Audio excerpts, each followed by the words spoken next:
Pemerintahan yang ideal seharusnya bukan hanya sekadar mendengar suara rakyat, tetapi juga berani mengambil tindakan nyata berdasarkan aspirasi mereka.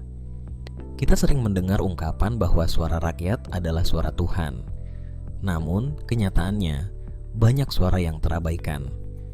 Ketika kita berbicara tentang aspirasi rakyat, kita berbicara tentang harapan, kebutuhan, dan impian yang seharusnya menjadi prioritas utama bagi setiap pemimpin. Mari kita lihat beberapa contoh. Di berbagai daerah, masyarakat menginginkan akses yang lebih baik terhadap pendidikan dan kesehatan. Namun, seringkali kita melihat anggaran yang tidak seimbang, di mana dana lebih banyak dialokasikan untuk proyek-proyek yang tidak relevan dengan kebutuhan dasar rakyat. Ini adalah saat di mana pemerintah harus mendengar dan bertindak. Mengapa tidak mengutamakan pembangunan sekolah dan fasilitas kesehatan yang memadai?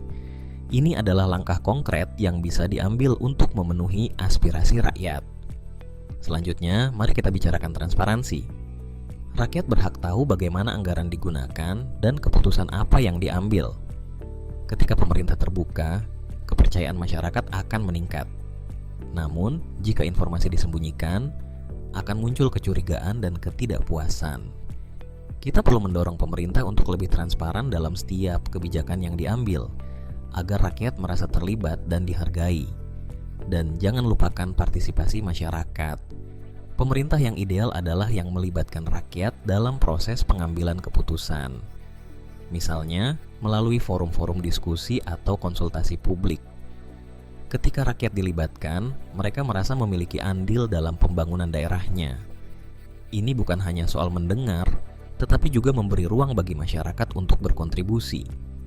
Kita juga harus ingat bahwa tindakan pemerintah tidak hanya terbatas pada kebijakan formal.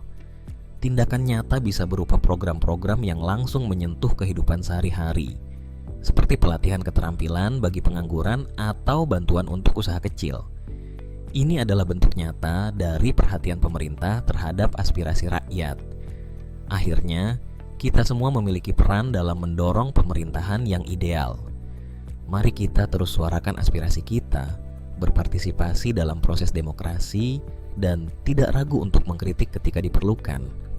Hanya dengan cara ini, kita bisa memastikan bahwa pemerintah tidak hanya mendengar, tetapi juga bertindak sesuai dengan harapan kita. Kita semua berhak mendapatkan pemerintahan yang responsif dan bertanggung jawab.